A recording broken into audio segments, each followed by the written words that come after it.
Aristóteles nació en el 384 a.C. en Estagira, en lo que entonces era Macedonia. Fue discípulo de Platón y preceptor de Alejandro Magno. Entendió al hombre como un animal racional y político y creyó firmemente que solo lo individual, lo particular, es real.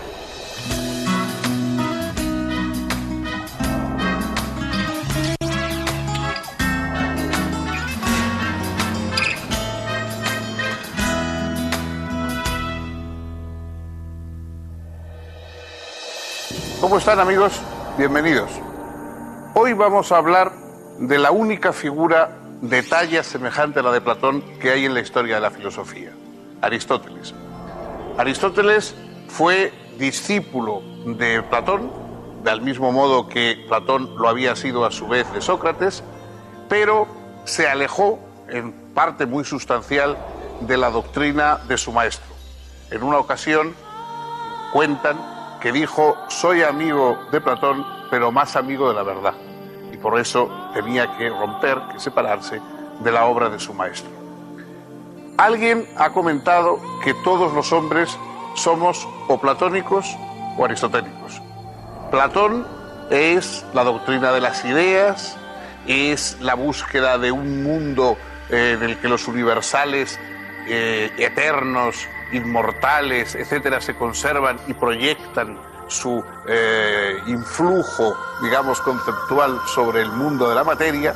En cambio, Aristóteles es un realista. Aristóteles no cree en otro mundo ideal, sino que cree que los conceptos, que las llamadas ideas, están realmente en nuestro mundo.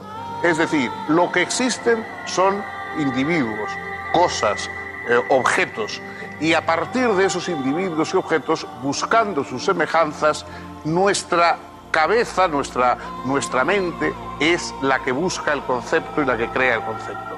El concepto no está en otro lugar ideal, sino que está en nuestra capacidad de pensar sobre la diversidad del mundo. Vemos cosas diferentes, cosas distintas y las agrupamos de acuerdo a clases en un concepto, pero ese concepto es una producción nuestra, es una proyección de nuestra capacidad intelectual. El hombre es un animal racional y político. Para Aristóteles, los dos rasgos son fundamentales. Nos distinguimos por la razón, porque somos capaces de pensar y de reflexionar sobre lo que hacemos y sobre todo de asombrarnos, que es el comienzo de la filosofía. El principio de la filosofía es el asombro ante el mundo, el preguntarnos por qué. Y luego somos animales políticos, es decir, tenemos que vivir en la polis, tenemos que vivir en comunidad con los demás. No hay seres humanos que puedan vivir solos, porque todos tenemos lenguaje, somos seres simbólicos y por lo tanto un ser que tiene un lenguaje que él no ha inventado necesita los otros seres para compartir ese mundo de símbolos con ellos.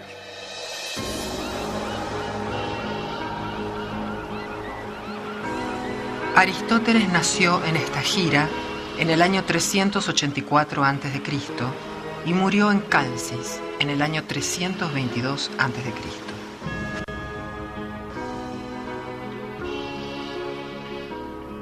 Era hijo de un médico de la corte macedonia. Durante 20 años fue discípulo de Platón en la famosa Academia de Atenas. Mientras Platón vivió, fue fiel a sus enseñanzas. Luego desarrolló su propia filosofía en abierta disidencia respecto del platonismo.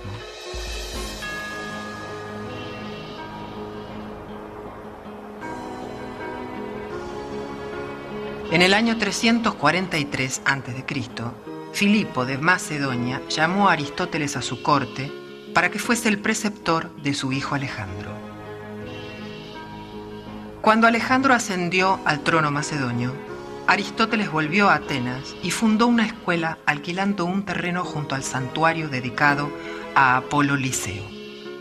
De ahí tomó su nombre la escuela aristotélica, el Liceo. Allí Aristóteles se dedicó a investigar y a enseñar lógica, física, biología, ética, política y otras disciplinas. Además fundó, con la ayuda económica de Alejandro, una gran biblioteca y un curioso zoológico. En el terreno arrendado había un jardín con senderos. A Aristóteles le gustaba pasear por este lugar mientras daba sus clases de la mañana, dedicadas a los discípulos más avanzados. Como en griego paseo o lugar de paseo se dice peripatos, los asistentes a esas clases fueron llamados peripatéticos. Los apuntes correspondientes a las clases que impartía Aristóteles por la mañana son lo que se ha llamado escritos esotéricos y son los que conservamos. De los otros, llamados exotéricos, solo nos han llegado algunos pocos fragmentos.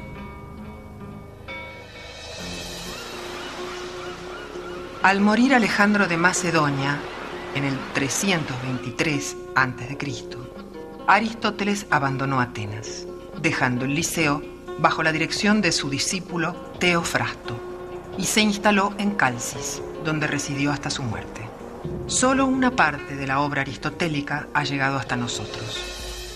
Los escritos conservados ocupaban antiguamente 106 rollos de papiro, pero la producción escrita total, según el catálogo alejandrino, llenaba unos 550 rollos. Lo que conocemos de su obra atestigua su enorme capacidad de asombro y deseo de saber. Su interés se desplegó rigurosamente por los más diversos ámbitos.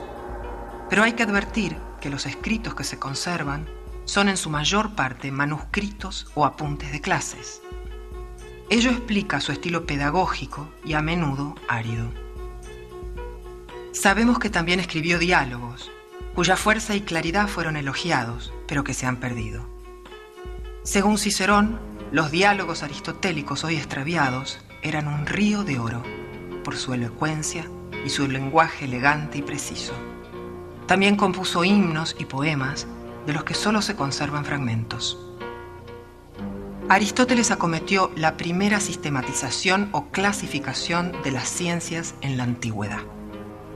Dividió el pensar discursivo en 3 clases. Estarían las ciencias productivas, las ciencias prácticas y las ciencias teóricas. Las ciencias productivas apuntan a la producción de objetos bellos y útiles.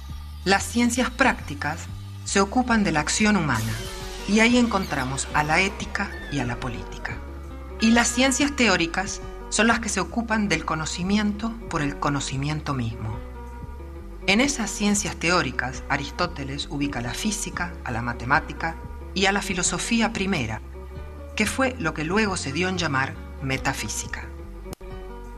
En cuanto a la lógica, Aristóteles, que fue su gran organizador, no la considera específicamente una ciencia, sino más bien una preparación para las ciencias, un instrumento, un órganon, que servía para conocer las formas válidas y las formas inválidas de pensamiento. La filosofía aristotélica se opuso a la enseñanza platónica por entender que ésta, con su teoría de las ideas, duplicaba innecesariamente los entes, ya que explicaba los entes reales por otros ideales, y que además la noción de una participación de las cosas particulares en las ideas era poco satisfactoria. Para Aristóteles, las ideas son entidades ficticias. Solo existen los individuos. Los individuos son las sustancias que sostienen todos los atributos que predicamos de ellos. Y las ideas universales no son más que abstracciones que el entendimiento realiza a partir de los individuos. Tanto Platón como Aristóteles creen que hay algo que es la esencia de las cosas. Platón lo llama idea o eidos. Aristóteles lo llama a veces forma, a veces género, a veces esencia o, en griego, ousia. Los dos apuntan a eso universal y creen que la filosofía tiene que apuntar a eso. Pero la diferencia es que Platón pone esa esencia en un ámbito trascendente y Aristóteles la ubica en un plano inmanente. Lo universal está así en lo particular. Esta concepción de lo individual y particular se refleja en el profundo interés aristotélico por el conocimiento empírico de la naturaleza. A Platón no le interesaba especialmente una reflexión empírica sobre la naturaleza. En uno de sus diálogos, Sócrates hace explícita profesión de este desinterés, diciendo que a él lo que le interesa son las ciudades, los hombres, esas relaciones, y que no le interesa saber cómo está hecho el universo, la materia, todo aquello que había interesado a los presocráticos antes de llegar Platón y llegar Sócrates al mundo de la filosofía. Aristóteles es un científico, o es lo que llamaríamos hoy nosotros un científico. Naturalmente, él no distingue entre lo que nosotros llamamos ciencia y lo que se llama filosofía, porque para él todo es un continuo de conocimiento, todo es un continuo de reflexión sobre la realidad. Pero él es un científico, es decir, él estudia a los animales y estudia las partes de los animales, estudia botánica, era médico o el equivalente a un médico de profesión. Es decir, él es un empirista y estudia desde un punto de vista de la observación y de los experimentos al alcance de su época, pero a la vez es un gran teorizador. La obra de Aristóteles es una especie de monumental enciclopedia de los saberes de su época. Todavía los saberes no se habían separado, es decir, la física, la psicología, lo que se llama psicología, es decir, la teoría del alma, de la psique, la política y una cosa misteriosa que no tenía nombre y que Aristóteles inventa. Él no le pone ningún nombre, ya habla de ciencia simplemente, de conocimiento, pero el organizador de la obra de Aristóteles, de lo que quedó, de los apuntes y de lo que queda como obra de Aristóteles, Teofrasto, su seguidor en el Liceo, que es la institución intelectual que fundó Aristóteles, Teofrasto, cuando organiza la obra de Aristóteles, coge unos cuantos libros que están y que los pone después de la física y les llama metafísica, es decir, los que vienen después de la física. La palabra metafísica es lo que viene después de la física, lo que para nosotros tiene un sonido también importante respecto a la condición misma de la metafísica. Pues para Aristóteles, el gran científico, el gran investigador, todo es realidad. Lo físico, lo psicológico, lo político y lo metafísico. Él intentó abarcar todos esos mundos porque todos están conectados con la misma inquietud humana de asombrarse ante lo real, de buscar una explicación, de definir, de precisar, de convertir en concepto al mundo para habitarlo mejor.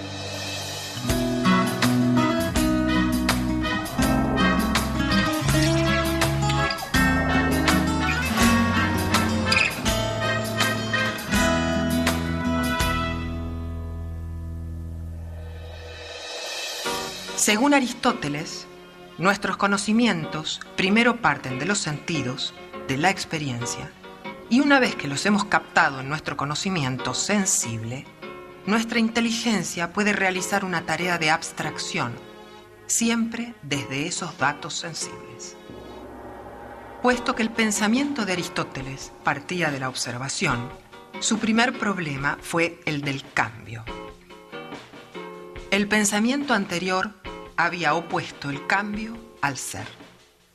En cambio, Aristóteles acuñó la noción del ser en potencia, que no es un no ser y tampoco un ser pleno, lo que en la terminología aristotélica se denomina ser en acto. Esta noción le permitió explicar el cambio como un paso del ser en potencia al ser en acto. La semilla se transforma y da lugar al árbol, porque la semilla es ya el árbol, pero solo en potencia y con el tiempo. Si las circunstancias le son propicias, va actualizándose. Para explicar el cambio al que todas las cosas del mundo están sometidas, hay que pensar que en cada caso hay algo que cambia. Aristóteles llamó ousia a ese algo. La palabra griega ousia designaba el verdadero valor de una propiedad puesta como garantía en una transacción comercial. La ousia de un terreno era lo que ese terreno auténticamente valía, lo que objetivamente representaba, su realidad. La palabra fue traducida luego por los romanos como substantia, es decir, lo que está por debajo, lo que sostiene. Lo sostenido por la sustancia, explica Aristóteles en su Metafísica, son los accidentes.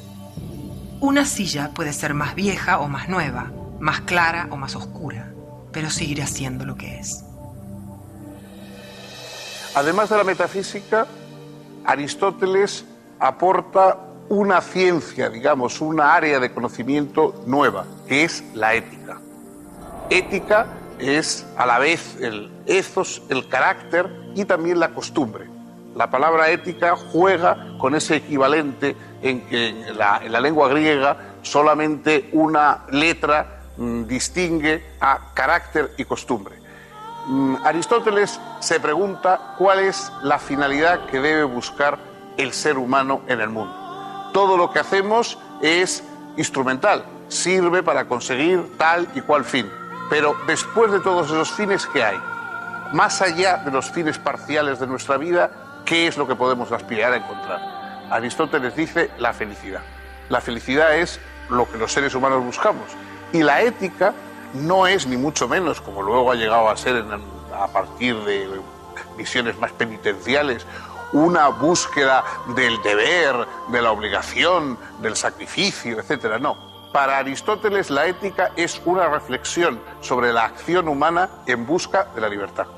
Y para ello lo que dice Aristóteles es que tenemos que intentar desarrollar las virtudes, es decir, los hábitos que nos dan fuerza, que nos ayudan a vivir mejor, porque no olvidemos que la palabra virtud, la palabra latina naturalmente virtud, viene de vir, de la fuerza viril, la fuerza, la excelencia, incluso la fuerza del guerrero. De modo que la virtud es lo que nos da fuerza frente a la debilidad, que es el vicio.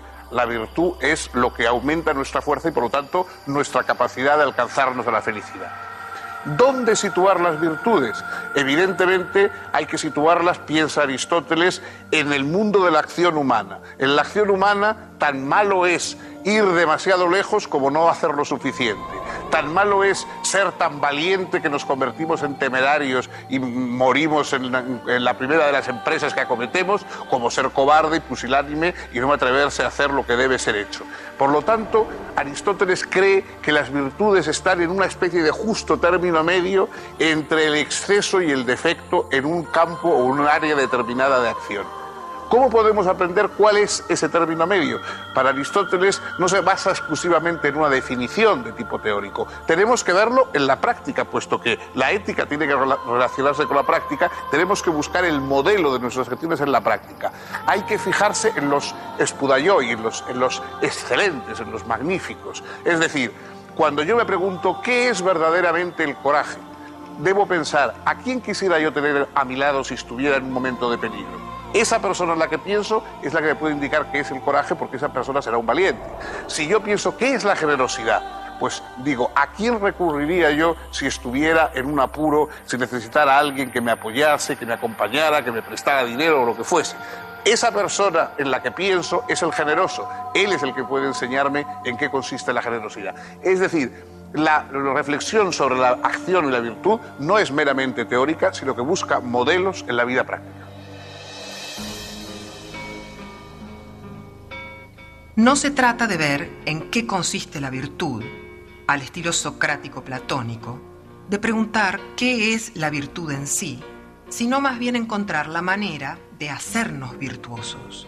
Y para ello, además del buen ejemplo, es muy importante el hábito, la práctica, porque la formación del carácter, el ethos, se realiza a partir del hábito. La ética aristotélica es una ciencia de la prudencia y de la convivencia que muestra el carácter eminentemente práctico del filósofo. Para Aristóteles, la política es el prototipo de toda capacidad humana, ya que su objetivo es la vida feliz y digna de los ciudadanos. La finalidad del Estado es la promoción de la virtud y la felicidad de los ciudadanos. En este sentido, la política es la continuación y culminación de la ética. La política es la ciencia del bien más deseable y de los medios para obtenerlo. Ese bien más deseable es la vida noble y feliz. Los sofistas predicaban que los principios de la vida social son meramente convencionales y contrarios a la naturaleza. Aristóteles sostuvo, en cambio, que el hombre es, por su propia naturaleza, un animal político, destinado a vivir con otros hombres en el ámbito de la polis. Los sofistas afirmaban también que el Estado surge artificialmente de un contrato que restringe la libertad de cada uno en defensa de sus intereses mutuos. Él mostró que nadie es libre ni plenamente humano fuera de la comunidad política, y que ella no se organiza solo en torno de necesidades comunes, sino también por objetivos compartidos entre sus integrantes. Todos estos temas fueron redactados en forma provisional y fragmentaria por Aristóteles en 8 capítulos, que fueron revisados y ajustados una y otra vez por el filósofo, hasta que finalmente los agrupó en un tratado conocido con el nombre de Política. Este carácter práctico también se refleja en su física, que explica el movimiento mediante su teoría de las 4 causas y sus nociones de acto y potencia. Según Aristóteles, la realidad es un organismo profundamente dinámico. Todo lo que hay está en movimiento y debe ser comprendido desde su causa eficiente, que es el origen, desde su causa material, que es aquello de qué está hecho, desde su causa formal, que es su configuración y distinción, y desde su causa final, que es el fin hacia el que tiende. Todo proceso natural es, pues, comprensible para el hombre que tenga la suficiente paciencia de preguntarse ordenadamente por su causa. A la vez, todo tiene, como dijimos antes, potencialidades que van actualizándose, tal como la semilla, que es ya árbol potencialmente, pero que debe ir haciéndose paulatinamente árbol en acto. Y así el universo se presenta como un espectáculo en el que optimistamente todo va siendo lo que debe ser. Además, debe haber algo que sea un primer motor no movido. Eso sería, para Aristóteles, Dios. Dios como acto puro, primer motor que mueve sin distancia a todo lo demás. Plenitud sin carencia alguna. Aristóteles lo definía como vida feliz y perfecta, goce infinito, pensar que se piensa a sí mismo. El hombre puede tener solo un atisbo de esa plenitud gozosa en la medida en que participa de la inteligencia contemplativa. Como ocurre en el caso de Platón, es imposible exagerar la influencia que Aristóteles ha tenido en los siglos posteriores. Literalmente podemos decir que intelectualmente vivimos de él, porque además aportó una serie de instrumentos mentales que seguimos utilizando. Cuando hablamos de sustancia, cuando hablamos de accidente, de potencia, de acto, cuando hablamos del mecanismo lógico, que repasamos los silogismos, las conclusiones que se sacan de unas premisas, etc., todo eso nos lo ha brindado Aristóteles. Una extraordinaria caja de herramientas mentales que seguimos utilizando, que primero se dieron en su discurso en griego, después se tradujeron al latín, después a cada una de nuestras lenguas, y hoy ya manejamos esos términos como si fueran algo dado, como si fueran términos comunes, cuando todos ellos aparecen en la obra de Aristóteles, porque además Aristóteles tenía el genio de la definición. Era capaz de brindar definiciones precisas y montar y desmontar, digamos, las piezas del gran rompecabezas mental, pasando del análisis, es decir, de la separación de las piezas, a la síntesis, la reconstrucción de los diversos elementos de un razonamiento, de un planteamiento discursivo, etc. Por supuesto, todavía todo eso sigue vigente. Inevitablemente han cambiado muchas cosas. No, la lógica ya no es meramente la lógica aristotélica como lo fue durante siglos y siglos, sino que hoy ya tenemos otro tipo de lógicas más formales, basadas en principios diferentes, pero la base lógica y todavía lo que entendemos normalmente por razonamiento lógico la mayoría de los profanos es y deriva de lo que planteó Aristóteles. La ciencia ha avanzado enormemente y ya no responde ni la astronomía ni la física a lo que planteó Aristóteles, pero el vocabulario, los temas, las intuiciones aristotélicas, yo creo que todavía siguen vigentes. Hay una prueba de hasta qué punto él podía ser un científico minucioso y exacto. En uno de sus muchos libros, evidentemente hay errores en la obra de Aristóteles como en la de cualquiera, pero en uno de sus libros él dice que existen unos peces que hacen nidos, ¿no? Bueno, durante mucho tiempo eso se consideró que era pues uno de los errores que incluso un genio como Aristóteles podía cometer.